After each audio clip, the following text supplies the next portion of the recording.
What's up, nerds? Welcome back to the Raging Rainbow. My name is Dylan, doing a comic book review today, but this one's a little bit different from the way that I normally do my reviews in that I'm not reviewing a physical book. And the reason for that is because I actually was given the chance to review a book that has not actually come out yet. It will be coming out, I believe, July 28th, but I was given a chance to review it by the writer himself, and once I actually just read the description, I knew I needed to do this review. Once I just looked through the first few pages of the first issue, I knew I had to do the review. So let's just kind of talk about this.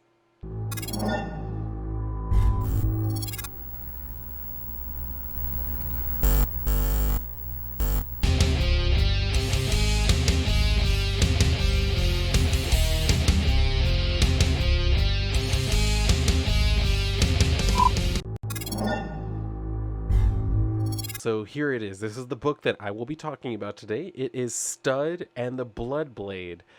And so, as you could tell by just looking at this, well, you know what? Let me actually just read for you what was sent to me by the writer. This was the description that is basically being put out in like the advertisements. I'll read you his little bit longer description first. It says, Stud is the story of the guardian barbarian of Ouroboros, a fantastical world where aliens and demons, Bigfoots and robots, monsters and puns do battle at the universe's end. Stud fights for good, but his epic weapon, the Bloodblade, carries a terrible curse. If Stud doesn't slay enough monsters each day, he will transform into a scared little weakling named Gary.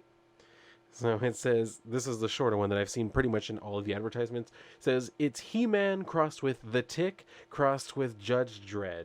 Lots of fun and wild action. And you know what? That is a very accurate description. It has definitely got the He-Man element, as you can see just from looking at this right here. It's definitely got the Tick element, and that there's just a whole lot of hilarity, and then the puns too. Like, there are a bunch of wacky characters. You will see exactly what I mean. And just like a bunch of like weird humor that comes from like the hero sort of being unaware and a bunch of the times, like the Tick, and that's why it's so great. But then he also kind of has this like Judge Dredd attitude, and like, you know, I am the law, and I'm going to like get this done, and I will always get the job done, type of thing. So I mean, that's also kind of He-Man too, but you could argue that's still more Judge Dredd. So let's kind of talk about this. I'm not going to go through the whole thing because, like I said, this has not officially come out. I believe only the first 5 pages are out on the actual like comic publisher's website, and I have not checked with the writer if I am able to go through the whole thing. But honestly, I don't think I want to go through the whole thing for one specific reason. This book was handled very well, especially the first issue was handled very well, in that it actually caught me by surprise. I did not know I could still be caught by surprise in this way. We're going to get into it, but let's kind of start talking about it. So first of all, we get this pretty awesome cover that I believe this was done by the actual like interior artist. And as you can see, like it's awesome. The interior art in here, I love it too. And then we get this pretty cool variant in here as well. And then we get into this. So as you can see, we start out on an alternate planet. Obviously, we're not doing anything here on Earth, right? So we start out here where, as you can see, there's a spaceship that has landed, or crash landed really, and there is one particular astronaut who's coming out. And so he's got like no idea where he is. He's like, well, I guess it's going to be home now, because as you can see, he doesn't look like he's going anywhere. And then the caption says, you know, his arrival hasn't gone unnoticed. So all of a sudden we this is one of the things I was talking about when I was flipping through the, well, not flipping through, obviously, when I was looking through this and I saw this particular page of this team of people. I already knew, like, because I was laughing with each name I was reading. So we start out with them huddling up, and as you can see, the large, if you're wondering why this looks like a Sasquatch, it's because that's exactly what it is. It's Sassy Q. I can only assume that stands for Sassy Quatch. So Sassy Q here, and they've been sent by Witch Tress. And the one who's talking there, as you can see, you're like, why is he a coach, but he's a roach? Well, that's his name, Roach Coach, which I believe, if I'm not mistaken, was like an older term for like vans, right? That were like dirty or something. If I'm not wrong, if I am wrong, I don't know, but I'm familiar with the term Roach Coach. Anyway, as we can see, this is being taken literally, like the description told us. It's a pun, so he's a Roach Coach. And then, as we can see, the fiery one there, her name is Lava Voom, like Vavavoom, but Lavavoom. I love that one. I started laughing so hard at that one.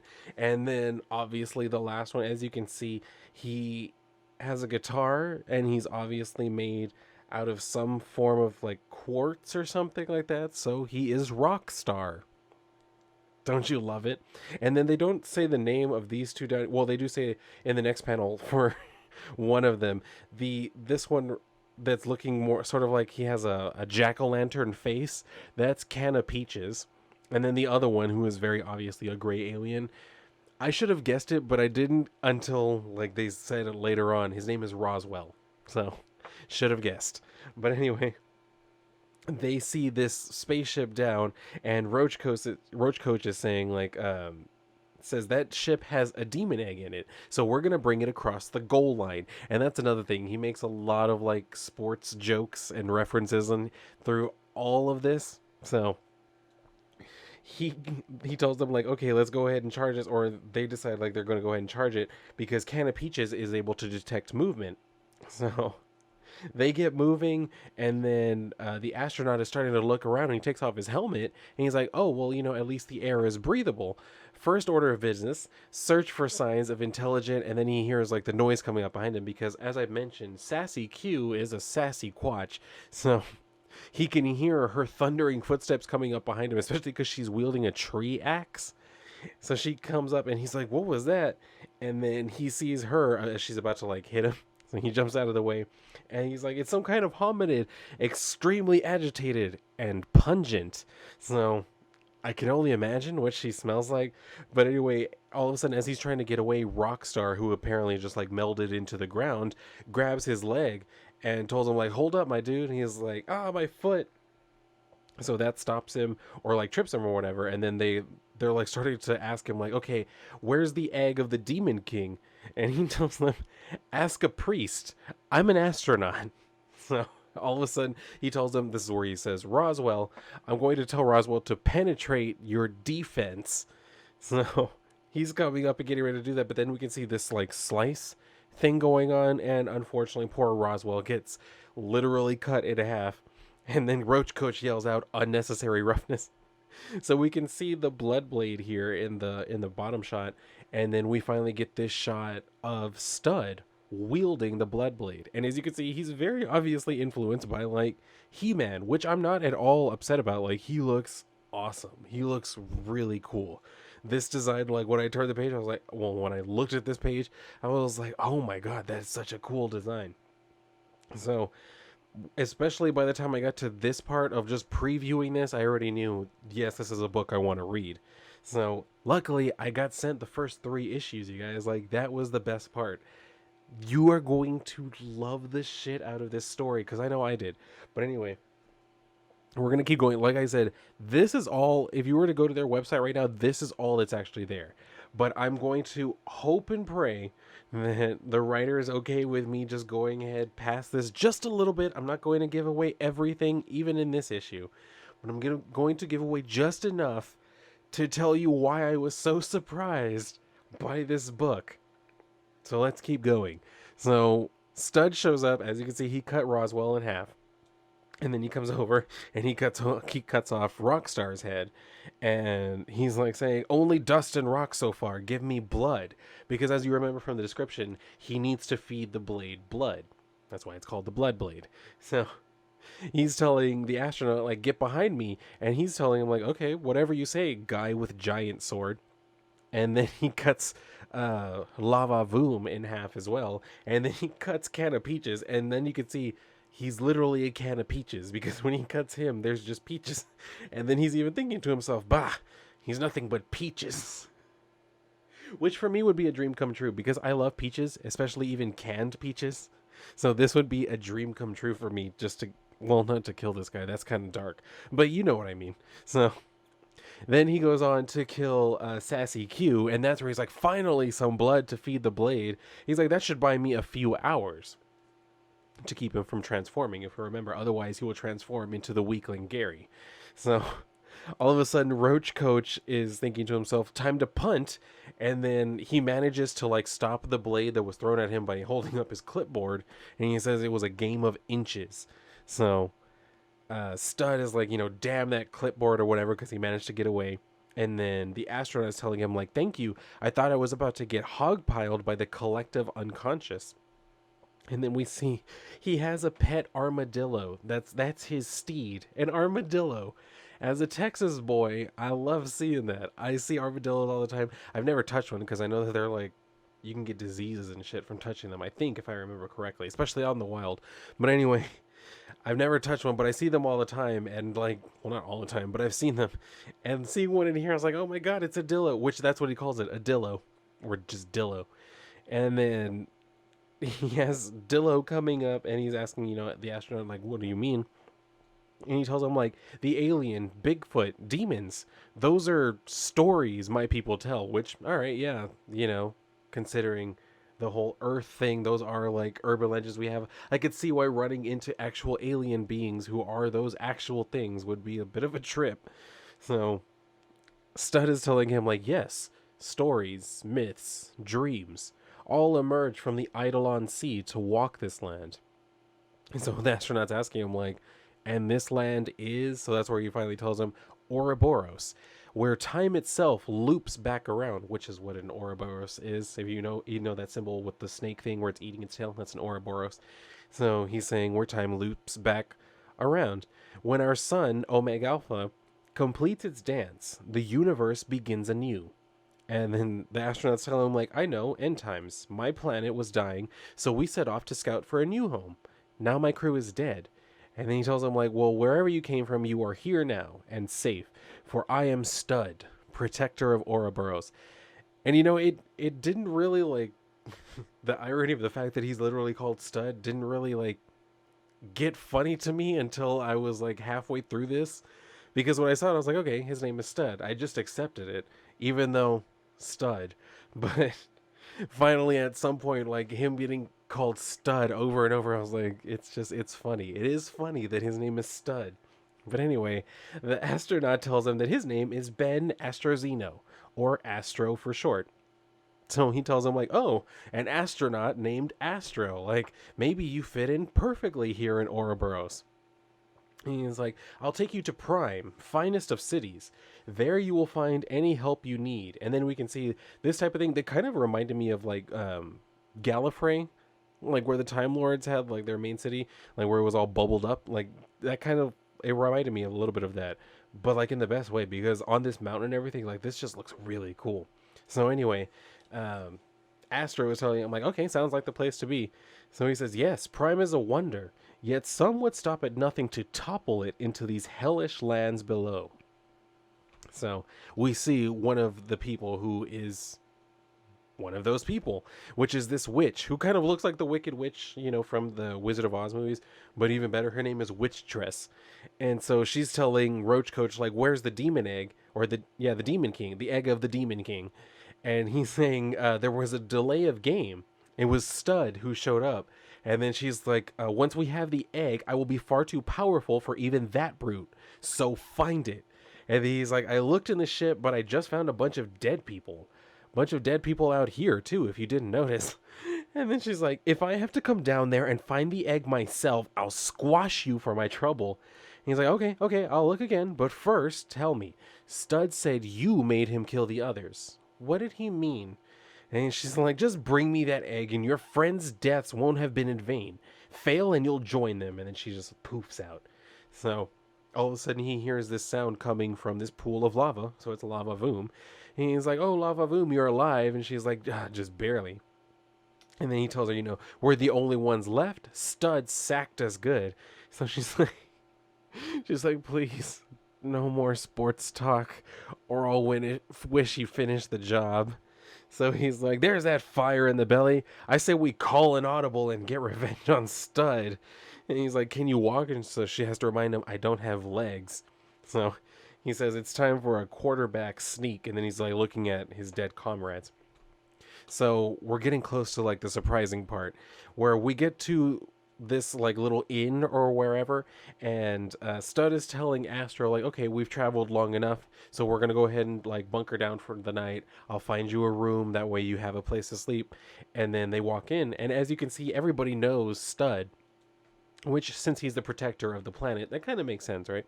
So he comes in, and then they're like welcoming him, and they're telling him like, your food and drink are free and everything. And he says, thank you, Jono, but I require only a room for my friend. And then Astro tells him like, are you leaving? He says, yes, a hero's quest is never ending. In fact, monsters are most active at night. And so he's thinking to himself like, that's right, hero. Yeah, that's right, hero. Blame the monsters. Because if you will remember, he does have to keep, like, feeding the blade blood. Otherwise, he changes back. He only has, like, so many hours every time he gives it more blood. So, Astro's telling him, like, I've learned a lot about monsters recently. Our mission encountered an unknown species. And so he's talking about, like, how they were basically attacked by that when they were mining an asteroid for fuel, and that they just barely managed to get away. And then he's like, now this place is swarming with monsters. He's like, come now, these are good people. And then Astro tells him, like, I hate to sound so provincial, but where I'm from, people don't look like that, which is fair. Where we come from, people don't look like that. So he's like, we actually thought we were alone in the universe. Well, speak for yourself. And then he's like, now I've seen evidence to the contrary, and it's all tried to kill me, except you. And this was the first place I was like, what's going on here? And then Stud tells him, like, I will join you for one flagon of ale to show you have nothing to fear from these Ouroboreans. So we see that, he sits down to drink with him, and then all of a sudden everybody's telling him, like, hey, tell us some stories about your adventures. He's like, oh, no, we don't need to get into all of that. But then they're like, oh, no, we know stories about you. Let us tell the stories. So they start telling all the stories. And as we can see, Astro is becoming more and more enamored of him. And I can honestly say I was getting a little bit surprised to see this. But I was even more surprised by the next page, where, as we can see, he literally has this moment where, like, he was trying to get up and leave, and then, because, like, they want to buy him more drinks. And so he tells them, like, oh, so if they want to buy you drinks, just let them, like, you're awesome and everything. And then he tells them, like, I should have been dead, but instead I've met a bona fide hero. Let's just celebrate the fact I'm still alive and you're awesome. And then when I looked down and I saw that his hand was on his hand, I was like, oh, okay. I was legitimately surprised. I haven't seen like an actual gay scene in a comic that wasn't foretold like 6 issues before it even happened. You know what I mean? Like every time they have any character doing anything gay, it's always like the centerfold. That's the first thing on the first page. They make sure that that's known. I didn't get to that until this point in the story. And this is more than even just like the preview that's on the website. And this is actually where I'm going to stop. I'm not going to go any further than this. But yes, when I got to this, I was like, oh, okay. And I will tell you, Stud does end up returning the affection. So I was actually legitimately surprised, because Stud is written as just, despite the fact his name is Stud, he's just written as like a normal like hero, kind of like a He-Man type of person, or like the Tick. And then he's a little bit, he lacks some of that self-awareness, so that kind of leads to some funny moments, especially later on. You'll see what I mean, especially if, and you definitely should pick up this series when it comes out. But yeah, when I saw that, I was blown away that I was actually surprised by a gay interaction. I didn't think that could still happen, but it did. Like, it was not advertised everywhere that this character was going to end up doing a gay thing. And I'll tell you right now, it doesn't end up being a whole... Well, it does serve as an inspiration in a minor kind of way, but it's not the focus of the story. It really isn't. It really isn't. Now that I'm thinking back on it too, because I already read through, like I said, those 3 issues, and it's not like a major focus. I was so amazed. The story is actually an amazing story, and it doesn't try to rely on the identity politics stuff. I was like, holy crap. This is amazing. And I fell in love with it even more. It hasn't even come out yet, and I'm already an avowed fan. Like, that's perfect. I love it. And I am so happy. What's Perry Crow? I am so happy. Thank you so much, Perry, for sending this to me because holy crap, did you write a great story? And the art in here, who is the artist? I forgot the name. Was it here? Jed Doherty. Amazing. Like the art in here, I believe he's also worked on like Harley Quinn for DC Comics, if I'm not mistaken. Just incredible. Everything is so awesome. The colors, the art, like the inspiration, everything, the humor, all of it was just it was great. I love all of this. Like look at this can of peaches has forceps or something, and that's what he used in the fight against him. Like this is just such a fun book. It really is. I loved it. And I am so happy that it was brought into my life because this was just it's such a cool thing. And I'm so glad to still see something like this. That's not only an original property, but also something that is actually interesting and entertaining. You know what I mean? And that's not relying so heavily on that whole thing. Yes, the romance is a little bit of an inspiration, like I said, going forward, but it's not the main focus, especially because there's an even bigger twist that's brought in later that I'm not even going to hint at. But wow, what a great story. I loved this so very much. So I mean, I can't even think of enough good things to say about this other than again, thank you for sending it to me, Perry. And I'm pretty sure, if I'm not mistaken, like I said, this is coming out July 28th. So it's already coming out next month. It's already almost here, and you can already go and order it. I'm going to drop a link for it where you can go and pre-order it. I believe I'll probably do the one like for the direct, like directly from the publisher or whatever. But yeah, if you can ask your local comic book shop to try and like get this for you, do that too, because this book is so fun. I had so much fun reading it, and I think you will too. Honestly, I honestly do. I think this is a book that just pretty much anybody can enjoy because it's a straightforward story. And that is the thing that we need to value more than anything else, more than the whole thing that, oh my God, it's an actual, like, I don't even think that, I don't know if Stud is full on gay. He might be bi, for all I know, or just, whatever. But the fact that he had this particular interaction with Astro, I was like, holy crap, because it took me by surprise, like I said. So, yeah, if you guys have heard anything about this, if you are enticed by this, not particularly because of that, but if you're just enticed by this story in general, by this art, by any of it, do feel free to let me know about it. And like I said, definitely go check it out. If you can, pre-order it. Make sure that you get it because this is one you're going to want to read. I'm going to keep my fingers crossed and I will keep hyping it myself for this to do very well because I want to see this become a successful property. I really do. Like, this is so good.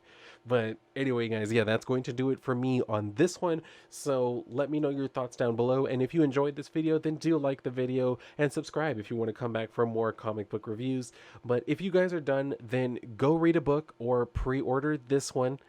And if not, then I will see you on the next video.